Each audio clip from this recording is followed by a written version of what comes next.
82.3 KGON, Portland's real classic rock. Def Leppard, they're going to be playing some new music off their new CD, so listen up.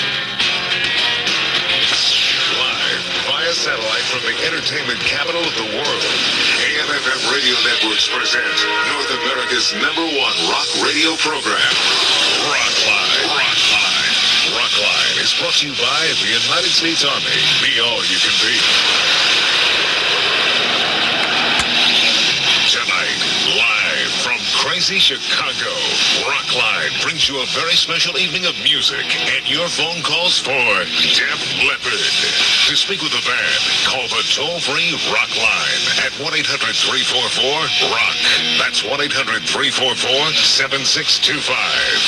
And now, the USA figure skating champion, Mr. Bob Coburn. I worked hard for that gold medal, I want you to know. The strangest introductions in the world. You know, we were with Def Leppard at the very beginning of the latest album, Euphoria. In fact, Rockline had the radio premiere for you. Well, they're still out touring, and we're still 100% behind Def Leppard and Euphoria. Time for Rockline to welcome from Chicago, Joe Elliott. How are you tonight? Good evening. I'm fine. A little jet-lagged, but I'm okay. Now, where'd you fly in from? I flew in from Ireland yesterday. Oh, so that's like 5 a.m. or something my time. That's a good flight. That'll screw you up pretty good right there, yeah. Well, it's nice to have you with us this evening. And joining us in our Hollywood Rockland studio, Mr. Phil Collen. How are you? Hi, I'm a bit jet-lagged. A bit jet-lagged as well? Haven't been on a plane for about a year, but I feel jet-lagged. I feel for Joe. You're always jet-lagged, exactly, though, aren't you? Yeah. It never changes, you know?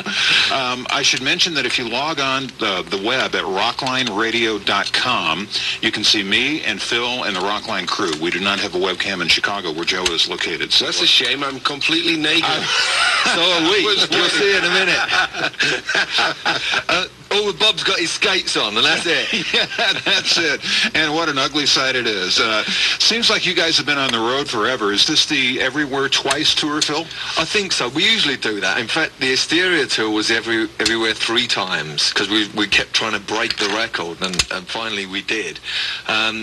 It's kind of why we're doing this. You know, we feel this record should be multi-platinum, and it's not. It just went gold, and which is great.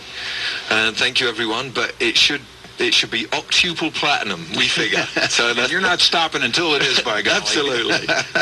Now, Joe, what's the hardest song off of Euphoria for you to do live?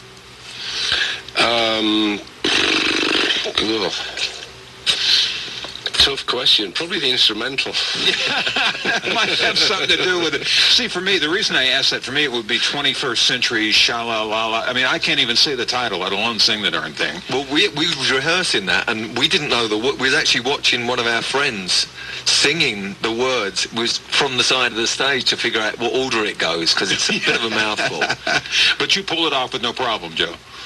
Yeah, we've actually not played that song very often live. We did it, obviously we were, when we did the Chicago show on New Year's Eve, to bring in the millennium, we figured it would be a good idea to do 21st Century Sha-La-La-La Girl, you know.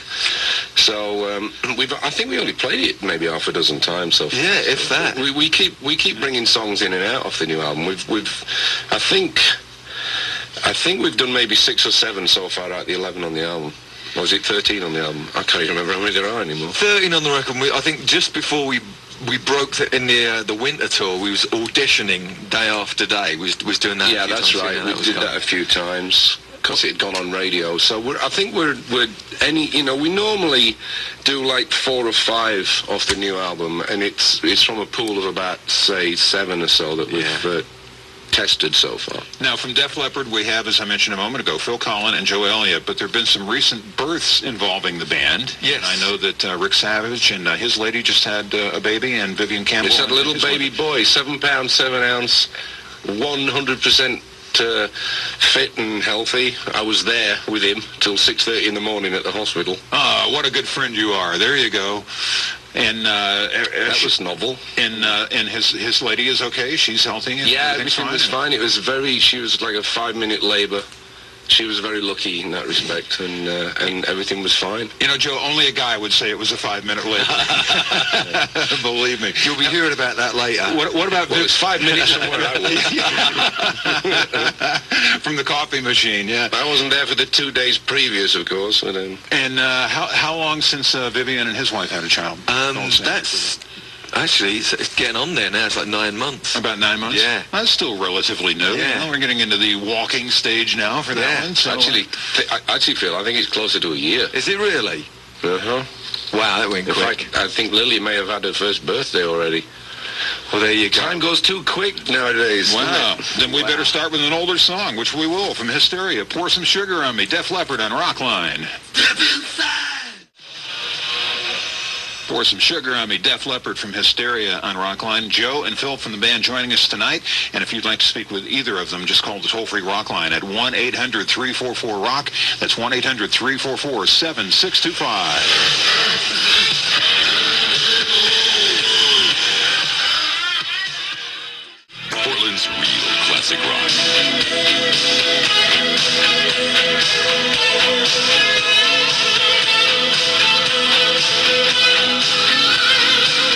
And welcome back to Rockline. I'm Bob Coburn, Phil Collen from Def Leppard joining me in the Rockline studio. You can see us at rocklineradio.com. Joe Elliott in Chicago this evening. We have Ryan on the line, and he is listening on the internet. Hi, Ryan.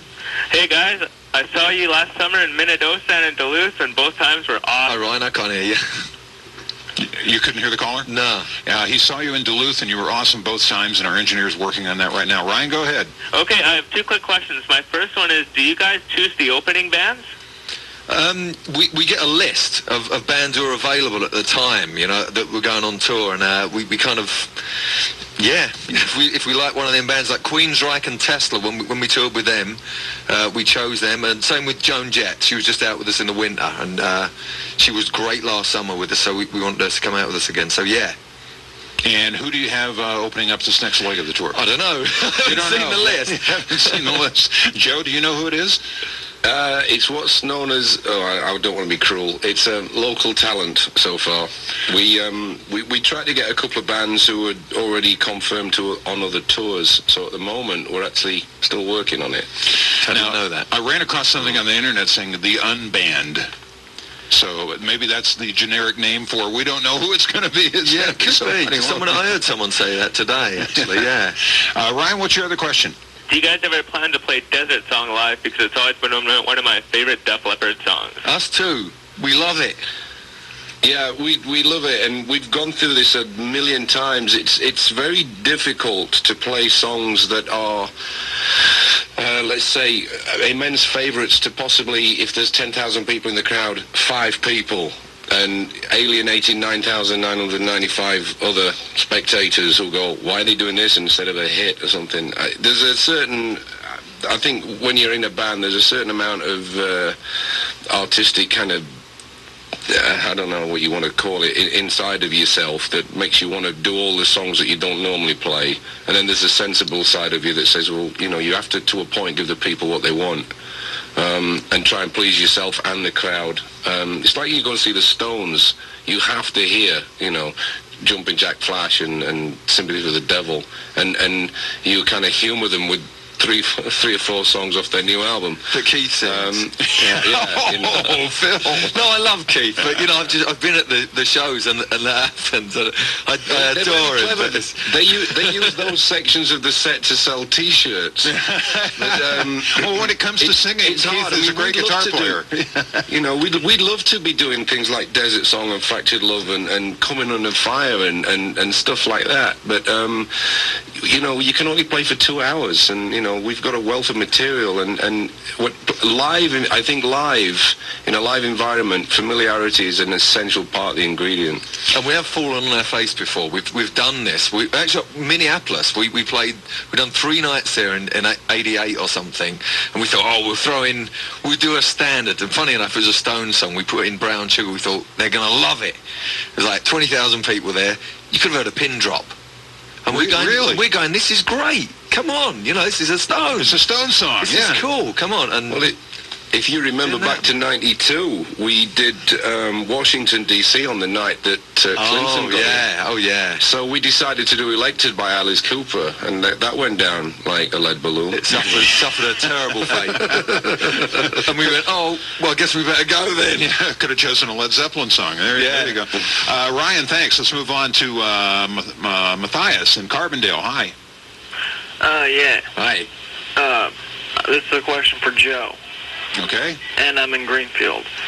I was wondering, what was the first group you was in, and where did you guys first play at? The first group I was in, the first serious group I was in was Def Leppard. I did once moonlight with a band called Jump on drums when I was about 15 or 16. It's called Jump, was it? And the drummer had gone to France grape picking, and he came back 3 days before the gig, and I got kind of oomphed off, but out of sympathy they let me play for like 3 or 4 songs. Out of sympathy, huh? But no, this is it really. I've kind of been in this band for like more than half my life now, and long may it continue. Remarkable. And he, of course, was listening to our Carbondale affiliate, regardless of where he may be located geographically. There, yeah. Where was the first Leppard gig? Do you guys remember that? Yeah, my time, but Phil was prancing around London in another band at the time. But the first Leppard gig was at a school called Westfield, just on the outskirts of Sheffield, and it was in June of 78. And it was literally hastily put together by an associate of ours, because Steve Clark threatened to leave the band if we didn't stop rehearsing and actually play live. So we did, and one of the teachers that was like kind of overseeing the whole thing gave us £5 out of his pocket, which was kind of cool. I thought, we actually got paid. We were so nervous, we brought the bass drum in, and then we brought the bass drum case in separately, unbeknownst to him, full of beer. And we all got ripped and went on stage. And we actually went down quite well. We got an encore, so we went out and did Thin Lizzy's Jailbreak for an encore. And everybody got up and started dancing. And, that was it, really. We thought, have some of that. Thank God you didn't do Brown Sugar. Yeah. No, this is true. Yeah. Let's head to Omaha, talk to Andy. Andy, hi, how are you? Hi Joe. Hi, Phil. Hello. Hi there. Wanted to tell you guys I saw you last year, and you guys, I've listened to you for 15 years, and you've been my favorite band. You always will be. And I just wanted to know how long this tour is going to last, and do you ever intend to put out a box set? Because we really want one. We've got a bunch of live stuff. Actually, we've been recording live stuff every tour we've done, so we have about 50 live albums ready, but we've no plan on releasing it yet. This tour is going to last, this is kind of like the last leg. There's 3 months planned, unless something spectacular happens, or, this has happened before, we get a call from some other part of the world or some other part of America, and someone says, okay, we've got to add another bit on. So we're always prepared for that, so hopefully that'll happen. Andy, thanks for being on. We're going to play a song right now from Euphoria, the latest CD, 21st Century Sha-La-La-La Girl. Here you go, Def Leppard on Rockline. Well done, Bob. Thank you, Joe. 21st Century, Def Leppard from Euphoria on Rockline. Phil and Joe joining us tonight. We have John that we're going to bring into the mix now in the New York City area. Hi, John. How are you? Hi, Joe. Hi, Phil. Hi. Hey, John. Yes, my question for you is, do you feel sometimes that Def Leppard are the last British hard rock heavy metal band to achieve international success? And do you foresee sometime in the future a new generation of British hard rock heavy metal bands following in your footsteps and past bands like Queen and Zeppelin? Good question. There hasn't really been a band.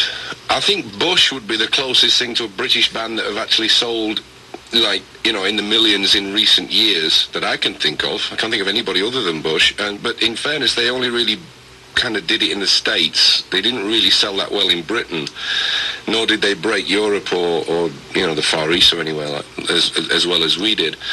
And it's hard to say whether it'll ever happen again, because I didn't ever think that it would happen in 79 when it did, and in fairness, it only really happened in the English papers. I mean, there was only us and Iron Maiden that ever actually sold any records anyway.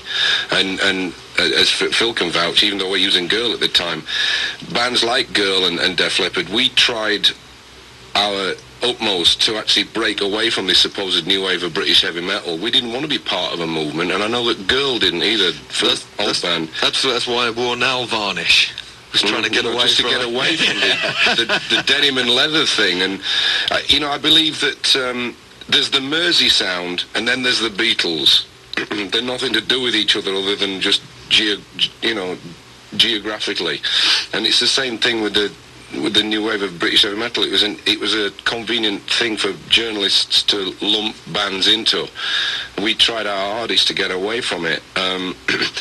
So, one day a fantastic band will come out of Britain, but it does seem to have dried up since the days when you had the Kinks and the Stones and the Who and Zeppelin and Queen later on. It's since us. We still are the biggest selling British band in the US. It's even not 20 years now, later. It's not really part of the British culture either. It's very much an American thing, and I think the divide is growing between like what's happening in the UK and Britain and that, and what's happening in the US. It's kind of getting further and further away. So they've got their own thing over there, and it's kind of completely different. Yeah, that seems to be the case. Yeah, that would be my. It's all boy bands in Britain now. If you're talking top 40, you can't get away from boy bands. Well, they got them here, but it's just a rock thing. I mean, the whole rock thing in England is indie based. Like, Oasis was the big rock thing, and it's so different to like what we would call standard rock. Like Zeppelin, Queen, Us, The Who, Stones even. There's not a lot of that. Yeah, it's gone away. If they do exist, nobody knows about it. Yeah. It's so underground at the moment. It's impossible to find information. Even on the web, you can't find a decent. Travis would be the big band, and they are a guitar-based band, but it's not rock as we know it, Jim. Pat Travis, right? No, that's Travis, not Travers. Travis are huge. The Stereophonics are huge. None of these bands are crossing over to the States. None of them are coming over. I mean, even Oasis never really broke the States in a way that we did, or any of the other British bands that, like the Stones or the Kinks or the Who or whoever. Yeah, that's true. And Iron Maiden was mentioned, and I didn't remember who it was, but someone fell off the stage last night in Iron Maiden and hit head first and was taken to the hospital. So we wish the band well. They had to cancel 3-4 gigs or postpone them. And oh, wow. You're kidding. Yeah, I think it was Yannick Gers. Wish him well, whoever it is. Yeah. So notoriously, it would probably have been Bruce. He'd be the one that would be leaping about most. No, it was Yannick, I believe. Yeah. Oh, really? Yeah. Uh-huh. And you see, that's it. 3 guitarists. They're tripping up over each other's leads. That's what it was. Yeah. Poor guy. Oh yeah, I can do that better. Get out of my way. Maybe he was wearing your skates, Bob, and he just couldn't keep. That must be it. Yeah, that must be it. Yeah. Let me show my skates to the people watching the web tonight. Yeah. Good-looking skates, aren't they? Thanks, John, for being on. We're going to talk to Donna. She's listening to our St. Louis affiliate. Welcome to Rockline, Donna. Hi, guys. Hi, Donna. Hi, Donna. I'm looking forward to seeing you guys next month when you come back in town. It'll be the 3rd time seeing the Euphoria tour. Cool. My question for you is, I saw you last year at the Montgomery County Fair, and I held up a personalized license plate that said "Too Late for Love." I wanted to know what you guys do with the memorabilia that the fans give to you. Depends what it is. Exactly. Right now, I guess all the stuffies and that would go to Sav, because he's the new dad. So we'd kind of channel it that way. With teddy bears. Yeah, which kind of happens anyway. And even if they're not meant for him, they kind of end up that way. When anyone's had a kid, that's kind of what happens. It's like, I had some stuff stolen on this tour, actually. My bag went, my computer went. I got some of it back, but people kept giving me clothes. They kept throwing stuff on stage. And do you remember what I was saying? I said, why did that guy throw that shirt at me? And this kept happening a lot. This guy threw a jacket at me. And then I think you said, Joe, it's because you got your stuff stolen. I think I think that's what it was. They're giving you the shirt off their back. Absolutely. Yeah, what fans could you ask for that are better than that, huh? So, yeah, we wear them. Donna, thanks for being on. I always end up with the number plates. I always keep the number plate. Yeah, I've got them stuck up above the bar in Michigan. I've got number plates going back to '83. Wow. So I've got loads of number plates. So I quite possibly have your number plate. I probably have your shirt. Well, at least tell Donna where the bar is in Michigan so she can go see her plate. You don't want to do that. Okay. All right. We'll take a time. Hello, Joe. Hello, Joe. Yes, that's her. It's a private bar. It's in the basement of a house. Oh, okay. Well, that would explain why you didn't answer the question then. Yeah. Actually, it's a bar to be. There's actually just a hole where the bar's going to go. It's not finished yet. More information than I needed. Discuss this on the next album. We'll take a time out. Return with Def Leppard in just a moment. Your number's toll free 1-800-344-ROCK. It must be Rockline.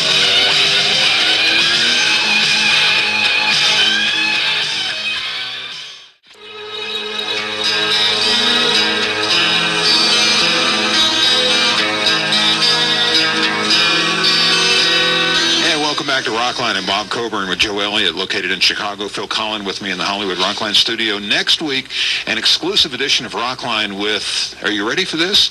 The first U.S. interview in some 22 years, a man with truly an amazing story. Cat Stevens is going to be on Rockline. Yeah, live from London. So he's going to do the 5:30 in the morning routine and talk to his fans here in the States and Canada next week. Cat Stevens. Right now, a song by Def Leppard. This is Photograph on Rockline. Photograph, Def Leppard for you. Pyromania, of course, the album. I'm Bob Coburn with Phil and Joe from the band. Tour starts on the 20th of July. They'll be in the Boston area, then Buffalo on the 22nd, Wantagh, that's Jones Beach, the 24th in New York, Holmdel, New Jersey, the 25th, into Delaware, the State Fair there on the 26th, Michigan, Ionia, I would imagine that's near a larger city, on the 28th, Detroit, Pine Knob on the 29th, on the 30th, Columbus, Ohio, and then in the month of August, a couple of dates quickly for Def Leppard, the 1st, Cincinnati, then Cleveland on the 2nd, Wisconsin State Fair on the 4th, Green Bay on the 5th, St. Louis on the 6th, San Antonio the 8th, Dallas, Texas on the 9th at the Starplex Amphitheater, and Little Rock on the 10th of August. We have a call from Houston, Texas right now, and it's Todd. Welcome to Rockline, Todd. Hey, Bob. How are you doing this evening? We're doing great. I want to just say real quickly, I've been a fan of this show for over 16 years, and I really enjoy what you do. Hey, thanks, Todd. Thanks for being there all that time. Real quick question for Def Leppard. I found an album called Two Arms to Arms. It's got a song on it called Too Many Jitterbugs, along with various Def Leppard songs from the first 3 albums.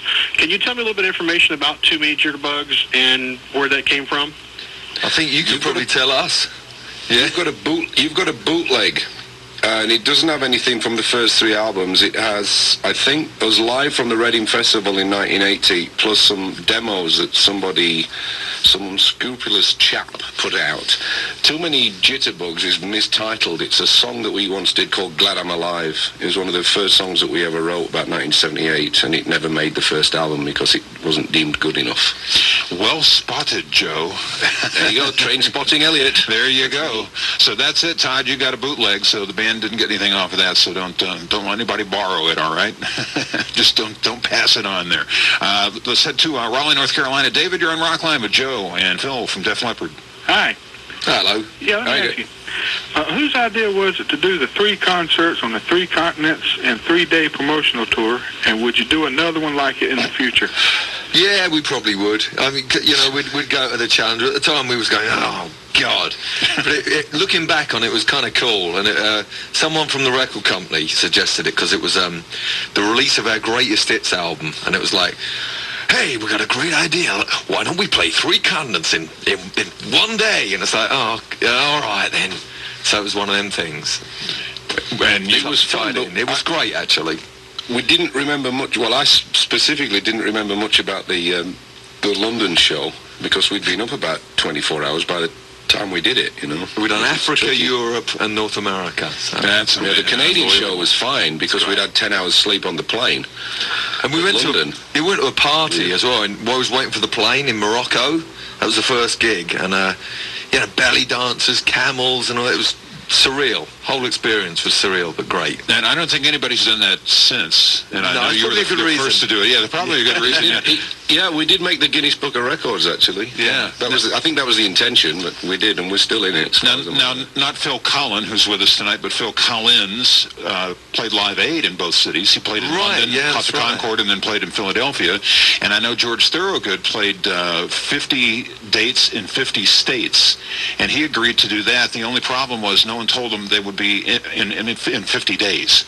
So we had to do them all in a row. Didn't he do it in a yellow cab or something? Something ridiculous like that, Pretty cool, And it's a long drive from Juneau to Honolulu. I want to let you know that. That's a heck of a drive there. So, David, thanks for being on. We're going to play another song by Def Leppard right now. This is Armageddon It on Rockline. Portland's real classic rock.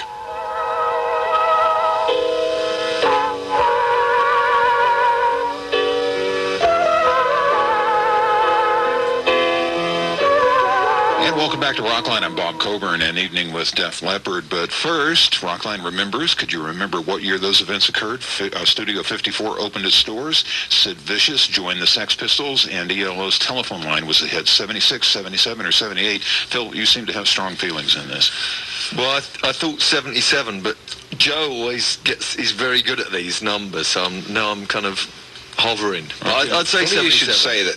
It's funny you should say that, because as soon as I said 78, I started thinking, hang on, Sid Vicious, Pistols was 76. It wasn't 2 years, so it might not be 78. But just for the hell of it, I'll stick with 78. And you will stick with 77? Yeah.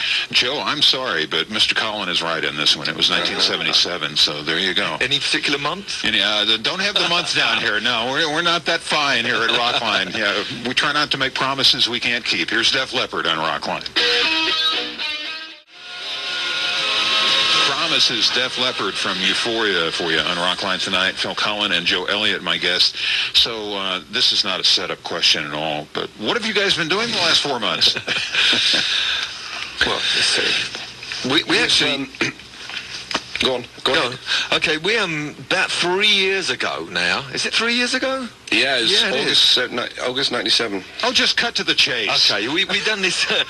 Mick Ronson, who was the guitar player with David Bowie throughout pretty much all the really cool stuff in the early 70s, Ziggy Stardust, Led Insane and that.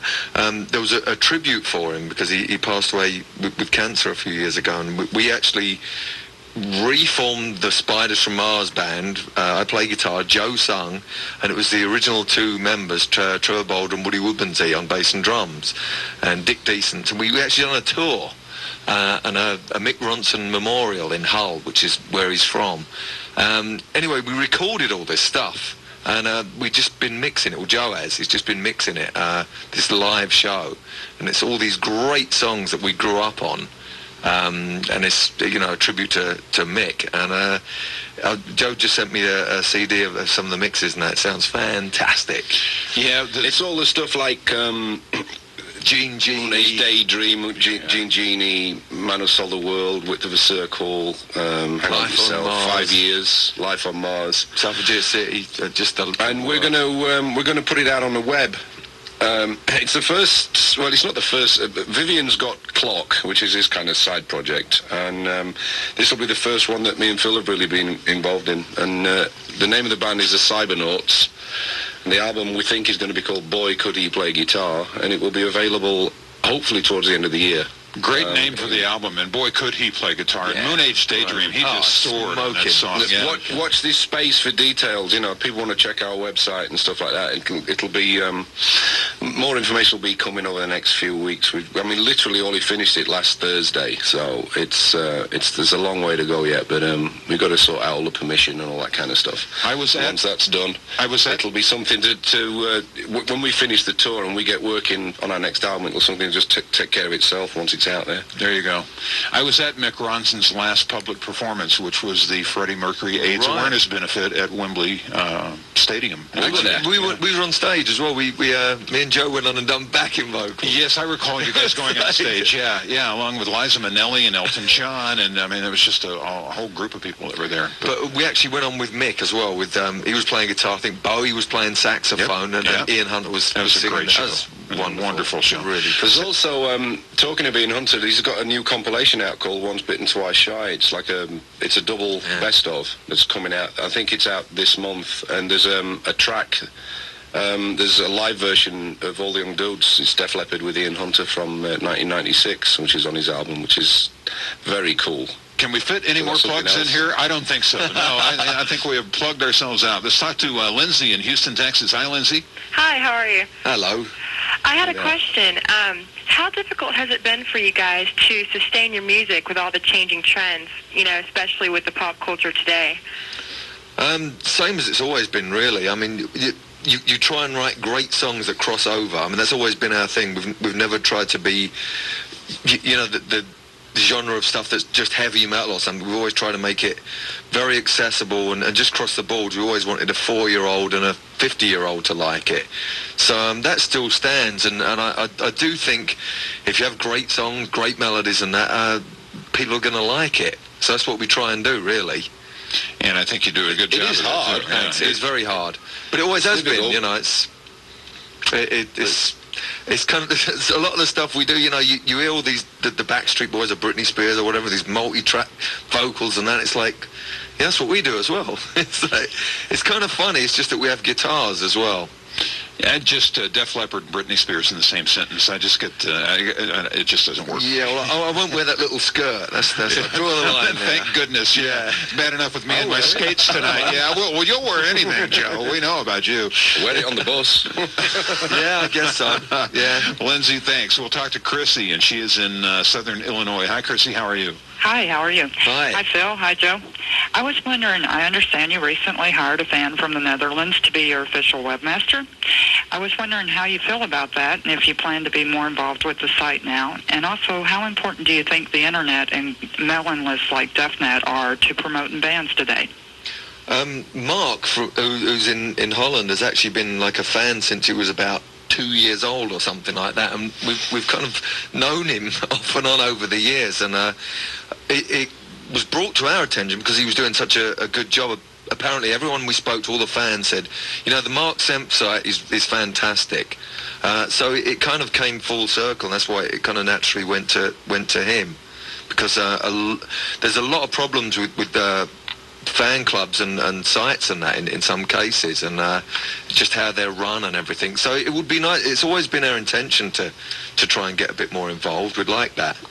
And we've always had a lot of bad luck when it comes to fan clubs and stuff like that. It always seems to go wrong no matter what we try and do. It just always falls on its face. It's like we're the most professional band in one respect, and we appear on the face, especially with things like this, as being most unprofessional, but it's not through want of trying. Mark's site, being a fan doing it, it was so comprehensively much better than anything we'd ever seen before. I mean, me and Phil discussed this ages ago, that, you know, why don't we just get him to be our official guy, because he's so good, you know, and eventually that's what's, you know, turned out to be. And we do plan to get a lot more involved in it. It should be a lot easier because he's so enthusiastic to do it. It's not a job. It's not somebody gets, you know, right, you've got Def Leppard. I don't want them. I want Britney Spears, you know. He wants to do this. So it's a labor of love for him. Plus, he knows more about us than we do, which is great. You know, he's got all the facts and figures. He's got it down. So, you know, good luck. Let's hope it, you know, turns into something. And of course, the other part of what Chrissy said is the importance of being on the internet, and it's invaluable in the year 2000 and the years to come too. You need that presence, without a doubt. Well, I'm not leaving here without playing my favorite Def Leppard song. This is Hysteria. Okay, cool.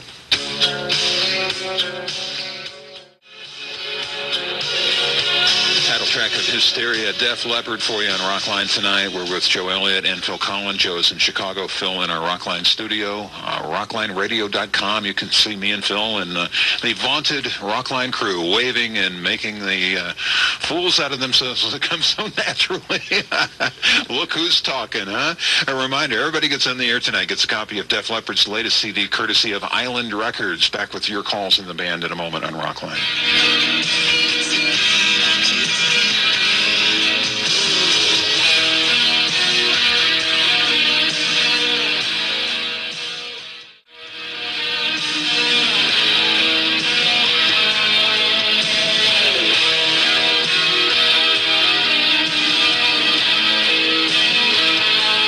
Again, welcome back. An evening with Def Leppard. I'm Bob Coburn on Rockline with Joe and Phil from the band, and we're going to welcome Tanya now in Traverse City, Michigan. Hi, Tanya. Hi, Phil. Hi, Joe. Joe. Hello. I'm so nervous. I just wanted to let you guys know you guys are just so great. My whole family loves you. All three of my kids, they're 14, I'm down to 3. In fact, my 3-year-old is listening to you guys. I just wanted to let you know we've seen you guys twice so far on the tour. And we're getting ready to see you guys again in Pine Knob. Excellent. And so far we haven't heard you guys play Back in Your Face, and we're wondering if you guys would do that for us that night.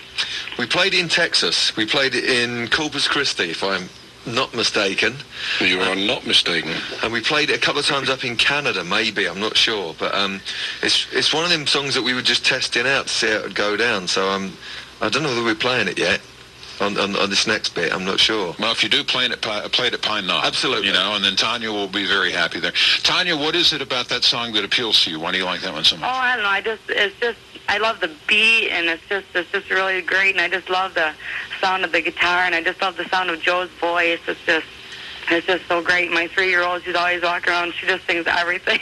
Oh, that's but it's a good song. I really like it. Okay. There you go. Thanks, Tanya. We tested it out in Canada because it was a similar kind of feel to the Gary Glitter Rock and Roll Part 2, which they use at a lot of the ice hockey games. And we'd heard rumour that it was getting played because they dropped the Glitter one for his misdemeanors that he'd suffered a few months back. Those weren't misdemeanors; those were felonies.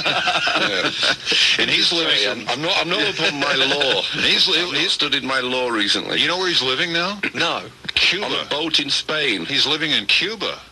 Yeah, but he's on a boat in Spain, according to the English papers a while back, with his wig off. He looks pretty sad, I've got to say. Oh, man. They threw him out of Cuba. It's the Disc Gary Glitter portion of Rockline tonight. Thank you very much. We're going to talk to Morgan in Portland, Oregon. Hi, Morgan. Hi, Joe. Hi, Phil. Hello. I just want to say that I'm a musician, and I started playing guitar because how much I loved you when I was 12 years old, and I traveled like 900 miles to see you guys last summer, and it was like the best thing that ever happened to me. And I think you guys are great. And my question is for Joe. I saw an interview with you about 10 years ago, and you were saying how you were on your way home, and you missed the bus, and you wound up like running into a couple of guys, and they were talking about, we have a band, and we need a lead singer, and you were hooking up with them and whatever. And my question is, I wondered, where do you think life would have taken you had you not missed the bus that day? And what do you think life would have been like for you had it not been for Def Leppard? And where would you be? This is where fate plays a fantastic role in everybody's life. I mean, it literally was. I missed the bus, I bumped into Pete Willis, and there we go. It would have probably taken me to where I'd left 20 minutes previously, back to the factory. Actually, that factory's gone, so I'd have ended up somewhere else. I don't know. 2.3 kids, heavy mortgage, beer belly, the whole bit. I don't know. I was just very fortunate and very lucky that I got the opportunity to actually do what I've always wanted to do. We've worked very hard to get where we've got, but it's like snakes and ladders. You have to take your opportunities, and you take the roll of the dice, and sometimes you go up and sometimes you go down. But I don't know. It's impossible to say where it would have taken us. I could sit here and BS everybody and saying, well, it would have happened anyway, but, you just don't know. It was just a very fateful day. Well, you missed one bus and caught another. What's going on with Pete these days? Are you in touch with him at all?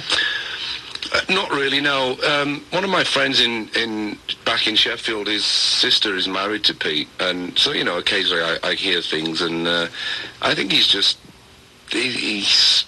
Pete's one of those kind of guys. He's a great guitar player, but he just didn't have the drive to deal with everything else. And we were always, the rest of us always knew from a very early age that there was a lot more to being in a band than being in a band. There's everything goes with it. You're on show all the time that you're awake, basically.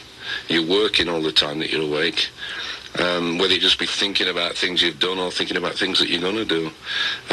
Pete wasn't really drawn to that kind of lifestyle. He wanted to play the guitar, and that was it. And no matter how many times we try to explain to him that there's, you have to put the work in, you have to do interviews, you have to do photos, you have to do this, that, and the other. And he really wasn't into it. It's a shame because he's a good player, but he just didn't play the game, Morgan's into it. Morgan, good luck with your music, and thanks for calling Rockline tonight. Yeah, have a good. Let's play a Def Leppard song from High and Dry, Bringin On The Heartbreak on Rockline. Bringin On The Heartbreak, Def Leppard for you on Rockline from the High and Dry CD. I'm Bob Coburn with Joe Elliott and Phil Collen, and we have Jack in the New York City area. Hi, Jack. Good evening, everyone. I am originally from the former Soviet Union, where 15 years ago I became a true fan of Def Leppard, and now I have a question to the members of my favorite band. Gentlemen, what is the most rewarding aspect of your career at the present time? I I would say probably the Diamond Award that we achieved for the Hysteria album. I didn't hear a word. That was a very... Sorry? I couldn't hear the question, actually. What was the biggest achievement we've had? Other than, well, the most rewarding aspect is, I think, is still being able to go on stage and still be able to put out records and still be called a valid band. But I just think as a gratuitous thing, the Diamond Award was fantastic because it was not voted for by a panel. It's voted for by 10 million people that bought the album. And to be in the same company as the Beatles and Pink Floyd and Michael Jackson and Fleetwood Mac and Elton John and people like that, and Led Zeppelin, of course, you know, it was just an astonishing couple of hours in New York. It was great. Now, Jack, being from the former Soviet Union, may not know what the Diamond Award is, and that's sales of 10 million albums, which is remarkable, and there aren't that many Diamond Awards out there. Right, I think that, because that was the first Diamond Award, actually, and there's like 68 artists or 68 albums. So we were really privileged to be amongst that lot. Jack, thanks for being on. Thanks for your call. And is that in the U.S. or worldwide? That's just U.S. Just U.S. Yeah. Unbelievable. Yeah, boy, that's a whole lot of CDs moving through the scanner, isn't it? Back with Def Leppard in just a moment on Rockline.